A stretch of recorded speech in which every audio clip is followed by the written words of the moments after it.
तो इस पार्ट की शुरुआत में वो उन सब की मदद करने के लिए मान जाता है। इसके बाद स्कॉट जिन और बाकी सभी के साथ उस पैलेस तक पहुंच जाता है जहां चारों ओर बैरियर लगा था, जिसे देखकर जिन अपने मन में सोचता है कि ये बैरियर बहुत स्ट्रॉन्ग है, मुझे नहीं लगता एक किंग क्लास मैप भी इसे तोड़ सकता है। तभी वो लीडर बोलता है कि अच्छा, तो ये वो जगह है जहाँ पे पूर्वज प्रैक्टिस किया करते थे, जिसपे स्कॉट का सैनिक उसे बोलता है कि ये सब ज़ेनियन हॉल का है। साथ ही स्कॉट भी उस लीडर को घूर के देखता है। ये देखकर वो लीडर निराश होकर बोलता है कि मैं तो बस ऐसे ही थोड़ा खुश हो रहा था। इधर जिन उस फॉर्मेशन को ध्यान से देखने लगता है तो स्कॉट उसे किंग क्लास ज्योग्राफिकल मैप दिखाकर कहता है कि मैंने इसे भी इस्तेमाल करके देख लिया है, पर मैं इस बैरियर को नहीं तोड़ पाया, इसलिए क्या तुम इसे तोड़ सकते हो? जिसपे जिन बोलता है कि तुम इसे नहीं तोड़ पाए तो इसका ये मतलब नहीं कि मैं इसे नहीं तोड़ पाऊंगा। ये सुन के वो लीडर और लियांगशान फैमिली का वो लड़का जिन पे गुस्सा करते हैं, तो जिन हंस के बोलता है कि मेरा मतलब था कि मैं इस फॉर्मेशन को खोलने में तुम लोगों की पूरी मदद करूंगा। इसके बाद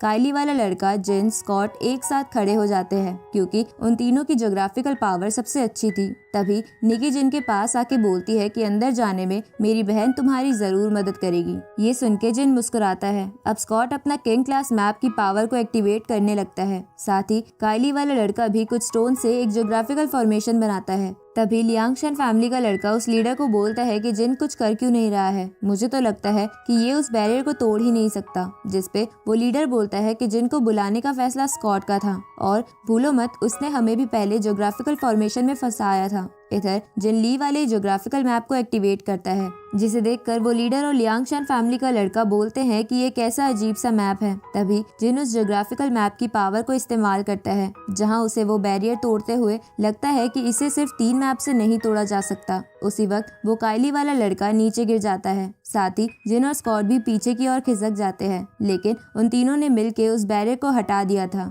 ये देखकर निकी और उसकी बहन जल्दी से जिन को पकड़कर अंदर की ओर भागते हैं। ये देखकर वो लीडर और लियांगशान फैमिली का लड़का अपने सैनिकों से उन्हें रोकने को बोलता है, तो निकी की बहन उनके सामने एक बर्फ की दीवार खड़ी कर देती है, पर वो लीडर उस बर्फ की दीवार को तोड़ के अपने सैनिकों के साथ जिन और बाकी सबके पीछे चला जाता है। इधर स्कॉट से उसकी सैनिक पूछती है कि क्या आपको कहीं चोट तो नहीं आई, जिसपे स्कॉट उसे किंग क्लास मैप देकर बोलता है कि ऐसा कुछ नहीं हुआ। तभी वहाँ काइली और उसके सैनिक आ जाते हैं, तो स्कॉट उससे पूछता है कि एल्डर्स ने तुम्हें क्या कहा है, जिसपे काइली कहती है कि एल्डर्स ने हमें किसी भी कीमत पे सीक्रेट टेक्निक ले जाने के लिए बोला है। इधर जिन, निकी और उसकी बहन पैलेस के अंदर आ जाते हैं, जो जगह बहुत अजीब लग रही थी, जिसपे जिन निकी को बोलता है कि मेरा मन कहता है कि यहाँ जरूर कुछ खास होगा। तभी उनके सामने एक और बैरियर आ जाता है, तो जिन उसे तोड़ने के लिए अपना हाथ आगे बढ़ाता है, लेकिन जिन के हाथ लगाते ही वो बैरियर गायब हो जाता है। ये देखकर निकी खुश होते हुए बोलती है कि तुमने तो इस बैरियर को बिना किसी टेक्निक का इस्तेमाल करे ही हटा दिया,